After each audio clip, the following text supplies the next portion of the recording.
आज ऑफिसवरून घरी आलो तर पावसाचं वातावरण झालं होतं, त्यामुळे खूप काहीतरी गरमागरम खायची इच्छा झाली. घरात पालकची भाजी होती, म्हटलं चला पालक भजीच बनवू. मग काय वेळ न घालवता पटकन बेसन पीठ घेतलं, त्यामध्ये ओवा, जिरे, हळद, लाल तिखट आणि चवीपुरतं मीठ टाकलं. पाणी टाकून मिक्स करून घेतलं. मग त्यामध्ये पालकची पानं टाकली आणि 5 मिनिटासाठी ठेवून दिली. कढईमध्ये तेल गरम करून एक एक पान टाकून मस्त तळून घेतलं.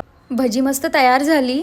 मग वाटलं चला गोड पण काहीतरी बनवूया. मग 1 वाटी गव्हाचं पीठ घेतलं, 2-3 चमचे बेसन पीठ घेतलं, त्यामध्येच 1 वाटी गुळाचं पाणी टाकलं, वेलची आणि सुंठ पावडर टाकून पाणी टाकून मिक्स करून घेतलं. पॅन गरम झाल्यावर थोडं तेल टाकलं, तूपही टाकू शकता तुम्ही, आणि असं डोशासारखं मस्त पसरवून दोन्ही साईडनी मस्त खरपूस होईपर्यंत भाजून घेतलं. वरून थोडं तूप लावलं. मस्त पालक भजी आणि गोड पोळी, त्याला गुलगुलेही बोलतात, रेडी झाले. सोबतच लेमन राईसही बनवला मी, ज्याची रेसिपी मी आधीच शेअर केली आहे. खूप सोपी रेसिपी आहे, त्यामुळे नक्की ट्राय करा. Okay, bye.